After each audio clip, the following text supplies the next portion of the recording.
यदि कोई आम आदमी कर लेता है, कोई गरीब आदमी कर लेता है, तो पूरा समाज उसके ऊपर धिक्कार कर करके ताने मार मार के उस व्यक्ति का जीना दूभर कर देता है।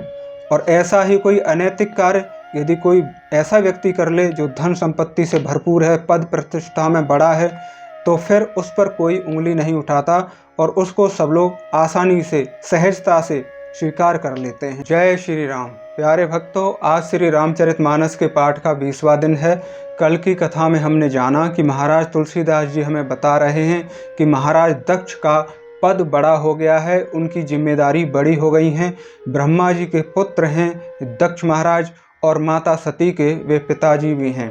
तो इस खुशी के अवसर पर, इस उपलक्ष्य में उन्होंने एक यज्ञ का आयोजन किया है और एक बड़ा ही समारोह वे कर रहे हैं, जिसमें उन्होंने सभी देवी देवताओं को और ऋषि मुनियों को अपने यहाँ बुलाया है। लेकिन माता सती और भगवान शिव जी के लिए उन्होंने निमंत्रण नहीं भेजा है, क्योंकि वो शंकर भगवान जी से बैर मानते हैं कि माता सती अपने पिता के घर जाना चाहती हैं। भगवान शंकर जी उन्हें समझाते हैं कि आप जाना चाहती हो, ये एक बहुत अच्छी बात है, लेकिन हमारे लिए निमंत्रण नहीं आया है, इस वजह से हमारा वहाँ जाना, आपका वहाँ जाना उचित न होगा। तो भगवान शंकर जी माता सती को समझा रहे हैं। वे कहते हैं कि हमें कौन से स्थानों पर, कौन सी जगहों पर बिना बुलाए चले जाना चाहिए और कहाँ पर बिना बुलाए, बिना निमंत्रण के नहीं जाना चाहिए। तो भगवान शंकर ने बताया कि मित्र, स्वामी और गुरु और पिता के घर आप बिना बुलाए भी जा सकते हैं। लेकिन उन्होंने यहाँ पर यह भी कहा है कि इनमें से भी यदि कोई आपसे बैर मानता है, द्वेष भाव मानता है, ईर्ष्या या जलन या छल कपट मन में रखता है, तो वहाँ पर भी नहीं जाना चाहिए। ऐसे जगहों पर जाना उचित नहीं होता है। माता सती का मनोभाव देख करके भगवान शिव जी उनको भेज देते हैं अपने गणों के साथ में।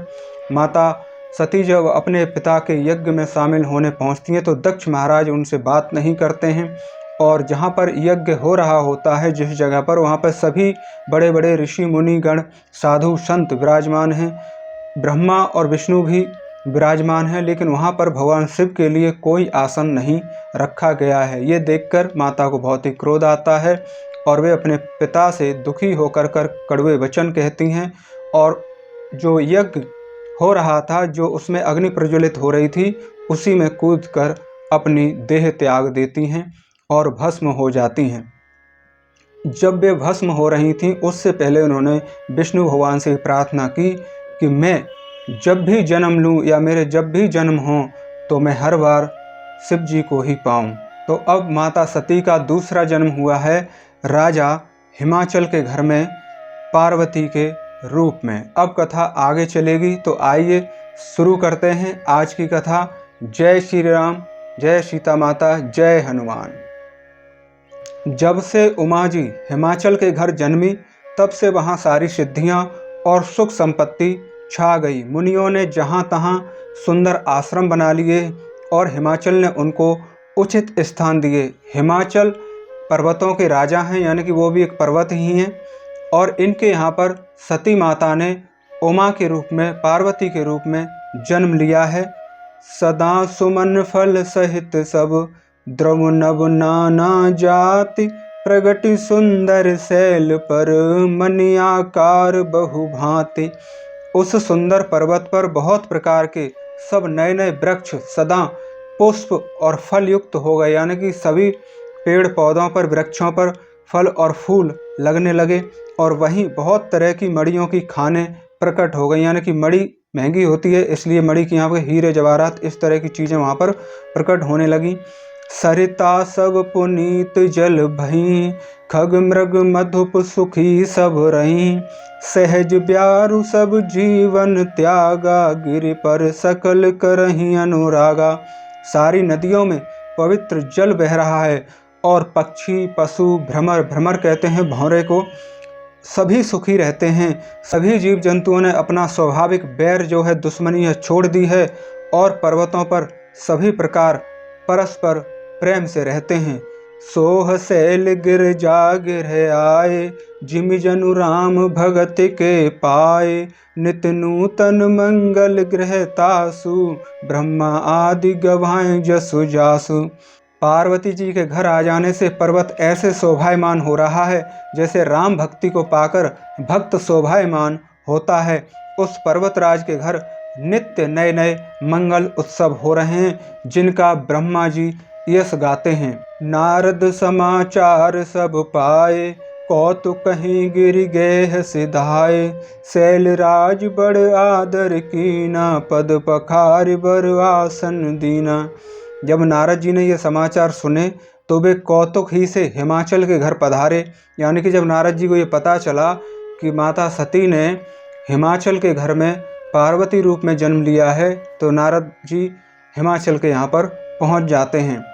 पर्वतराज ने, यानी पर्वतराज कौन? हिमाचल ने उनका बड़ा आदर किया और चरण धोकर उनको उत्तम आसन दिया, यानी कि बैठने के लिए कहा, उनका स्वागत सत्कार किया। नारी सहित मुनि पद सिरुनावा, चरण सलिल सब भवन सिचावा, निज सौभाग्य बहुत गिरि बरना, सुता बोली मैली मुनि चरना। फिर अपनी पत्नी सहित, यानी कि हिमाचल जी ने अपनी पत्नी सहित नारद जी के चरणों में सिर नवाया और उनके चरणों को सारे घर में जो चरणामृत होता है ना, उससे जो चरण उनके धोए तो उस परात में जो जल आ गया था उस जल को उन्होंने पूरे घर में छिड़काव करवाया पवित्र करने के लिए। हिमाचल ने अपने सौभाग्य का बहुत बखान किया और पुत्री को बुलाकर मुनि के चरणों में रख दिया। यानी कि उन्होंने बहुत ही कहा कि मैं बड़ा ही सौभाग्यशाली हूँ जो मुझे ऐसी पुत्री मिली, और पुत्री को उन्होंने नारद जी से मिलवाया। त्रिकालज्ञ सर्वज्ञ तुम गति सर्वत्र तुम्हारी, कहूँ सुता के दोष गुण मुनिवर हृदय विचार।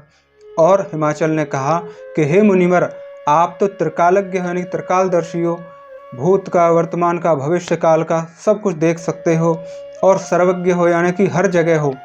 आपकी सर्वत्र पहुँच है, आप हर जगह हमेशा पहुँचे हुए रहते हैं, आपको सब कुछ पता है। अतः आप हृदय में विचार कर कन्या के गुण और दोष कहिए। कह मुनि बहिष गुण मृदुबानी, सुता तुम्हारी सकल गुण खानी, सुंदर सहज सुशील सयानी, नाम उमा अंबिका भवानी। नारद मुनि ने हंसकर रहस्ययुक्त कोमल वाणी से कहा, तुम्हारी कन्या सब गुणों की खान है, यह स्वभाव से ही सुंदर, सुशील और समझदार है। उमा, अंबिका और भवानी इनके नाम हैं। सब लक्षण संपन्न कुमारी, लक्षण कहते हैं लक्षणों को। होई है संतत पियहि प्यारी, सदा अचल एहि कर एहि बाता, एहि तेजसु पैहि पितु माता। कन्या सब सुलक्षणों से संपन्न है, जितने भी अच्छे लक्षण होते हैं वो सभी कन्या में हैं। यह अपने पति को सदा प्यारी होगी, इसका सुहाग सदा अचल रहेगा और इससे इसके माता पिता यश पाएंगे। होय पूज्य सकल जग माही, एहि सेवत कछु दुर्लभ नाही, एहि कर नाम सुमिर संसारा, तिर्य चढ़हि पत व्रत सिधारा। यह सारे जगत में पूज्य होंगी और इसकी सेवा करने से कुछ भी दुर्लभ न होगा। संसार में स्त्रियां इसका नाम स्मरण करके पतिव्रत रूपी तलवार की धार पर चढ़ जाएंगी, यानी कि स्त्रियां संसार में इनका नाम लेकर के पतिव्रत को पूरा करेंगी और अच्छे से निभाएंगी। शैल सुलक्षण सुता तुम्हारी, सुनऊ जय अब गुण द्विचारी, अगुण अमान मान पुतहीना, उदासीन सब संशय छीना। हे पर्वतराज, तुम्हारी कन्या सुलक्षणी है, अब इसमें 2-4 अवगुण भी हैं, उन्हें भी सुन लो। गुणहीन, मानहीन, माता पिताहीन, उदासीन, संशयहीन यानी कि लापरवाह। अब ये सुन के जो हिमाचल थे और उनकी पत्नी जो थी, माता जो मैना है पार्वती की, वो बड़े दुखी हो जाते हैं, संशय में पड़ जाते हैं कि ऐसा क्या नारद जी बताने वाले हैं। जोगी जटल अकाम मन, नगन अमंगल भेष, अस स्वामी एहि कहे मिलहि, परिहस्त असिरेक। योगी जटाधारी, निष्काम हृदय, नंगा और अमंगल भेष वाला ऐसा पति इसको मिलेगा। इसके हाथ में ऐसी ही रेखा पड़ी है। सुनि मुनि गिरा सत्य जिय जानी, दुख दंपति उमा हर्षानी। नारद हूँ यह भेद न जाना, दशा एक समुझव विल गाना। नारद मुनि की वाणी सुनकर और उसको हृदय में सत्य जानकर पति पत्नी यानी कि हिमाचल और उनकी पत्नी मैना को दुख हुआ और पार्वती जी प्रसन्न हुई, क्योंकि पार्वती जी को तो पता था कि उनके स्वामी तो भगवान शंकर हैं, भगवान शिव हैं। नारद जी ने भी इस रहस्य को नहीं जाना, क्योंकि सबकी बाहरी दशा एक सी होने पर भी भीतरी समझ भिन्न भिन्न थी, क्योंकि वो नहीं समझ पाए नारद जी भी इस बात को। सकल सखी गिर जा गिर मैना, पुलक शरीर भरे जल नैना। होई ना मृषा देव ऋषि भाषा, उमा सुबचन हृदय धरि राखा। सारी सखियां पार्वती, पर्वतराज हिमवान और मैना सभी के शरीर पुलकित थे और सभी के नेत्रों में जल भरा हुआ था, यानी कि सबके आंसू बह रहे थे। देव ऋषि के वचन असत्य नहीं हो सकते, यानी कि नारद जी ने जो कह दिया वो सत्य ही है, वो झूठ हो ही नहीं सकता, ये बात तो सभी जानते हैं। यह विचार करके पार्वती ने उन वचनों को हृदय में धारण कर लिया। उपजेउ शिव पद कमल सनेहु, मिलन कठिन मन भा संदेहु। जानिकु अवसर प्रीत दुराई, सखी उछंग बैठी पुनि जाई। उन्हें शिवजी के चरण कमलों में स्नेह उत्पन्न हो गया तभी से, परंतु मन में यह संदेह हुआ कि उनका मिलना कठिन है। अवसर ठीक न जानकर उमा ने अपने प्रेम को छिपा लिया और फिर वे सखी की गोद में जाकर बैठ गईं। झूठ न होए देव ऋषि बानी, सोचहि दंपति सखी सयानी।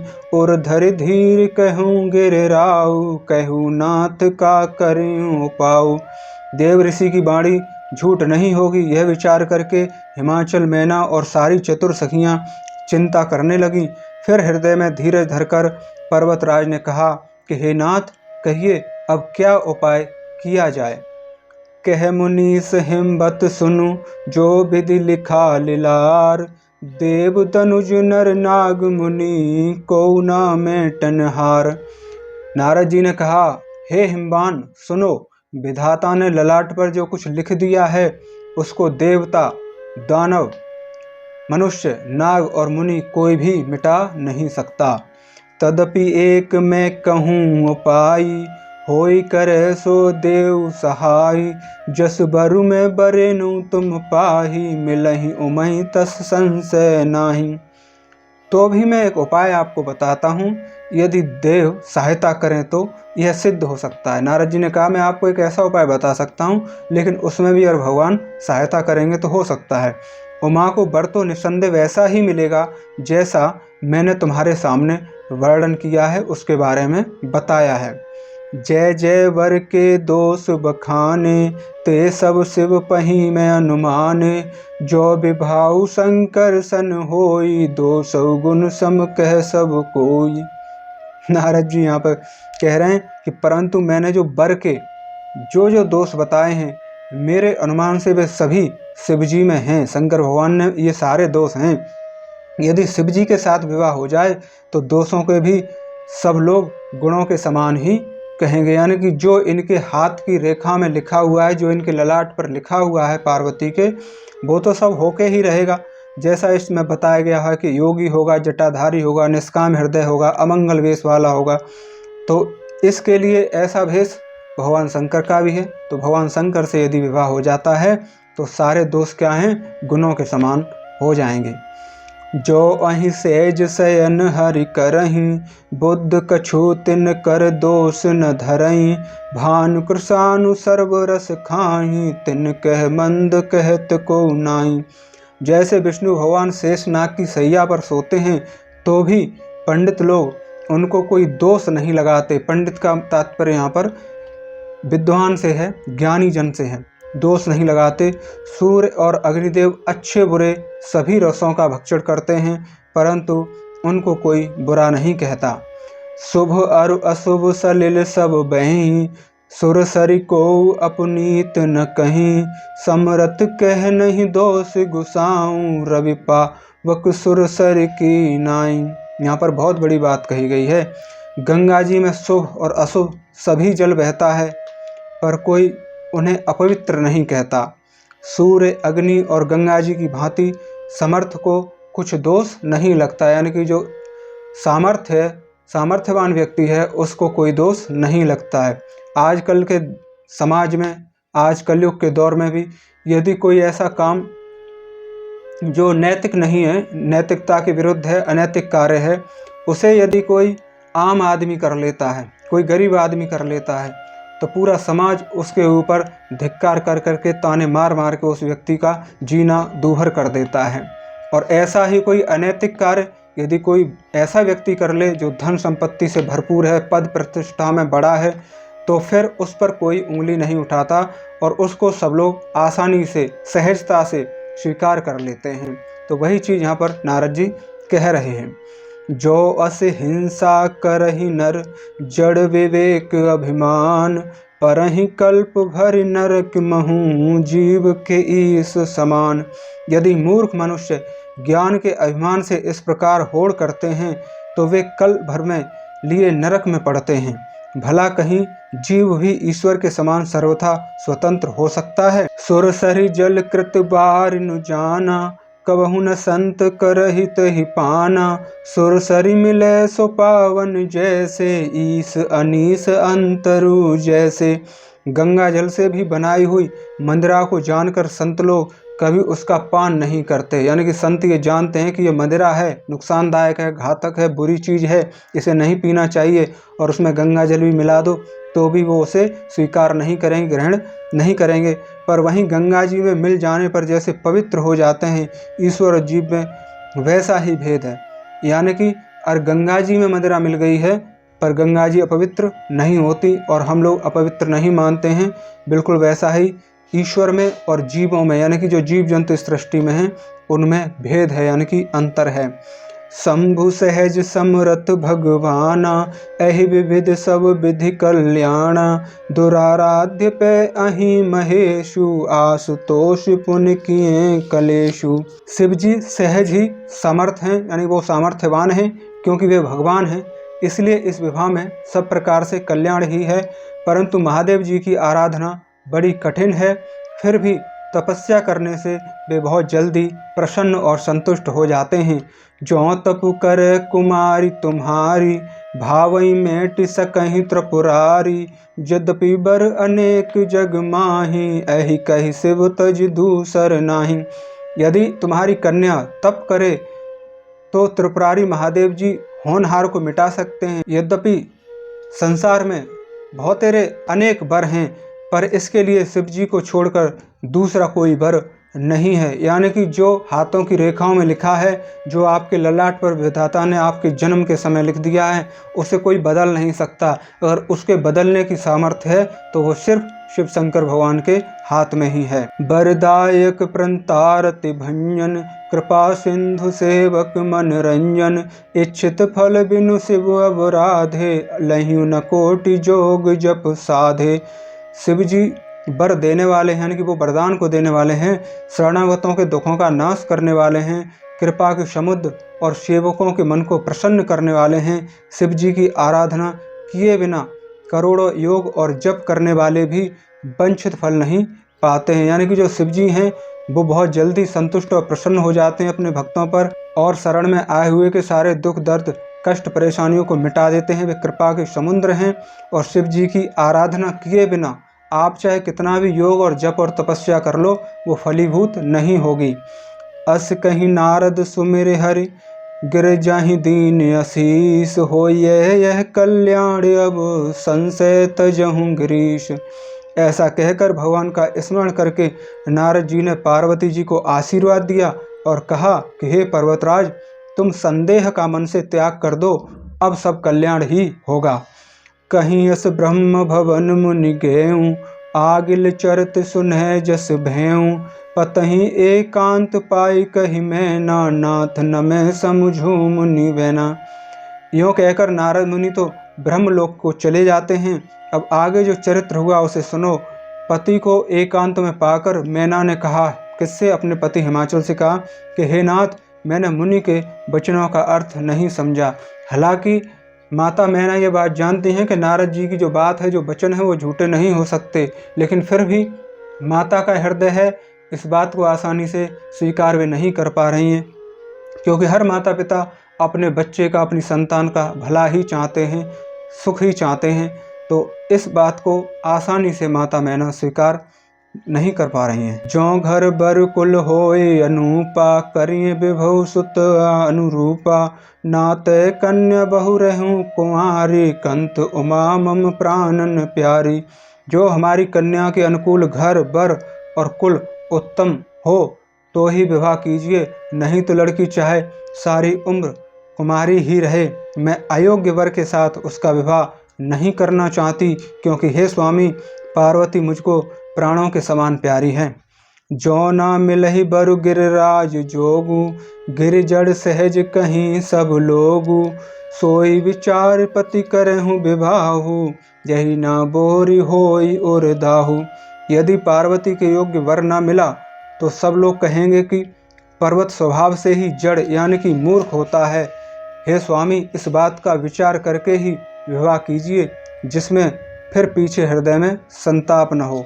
यानी कि किसी योग्य वर के साथ अगर पार्वती का विवाह नहीं होता है तो समाज और लोग तुम्ही को दोष देंगे, इसलिए अच्छा वर तलाश करें। जय श्री राम। प्यारे भक्तों, ये थी हमारी आज की कथा। मिलते हैं कल आगे की कथा लेकर। भगवान से मेरी यही प्रार्थना है, आप सभी हमेशा स्वस्थ रहें, प्रसन्न रहें। कमेंट में जय श्री राम, जय हनुमान जरूर लिखें। मिलते हैं कल आगे की कथा को लेकर। जय श्री राम, जय सीता माता, जय बजरंगबली।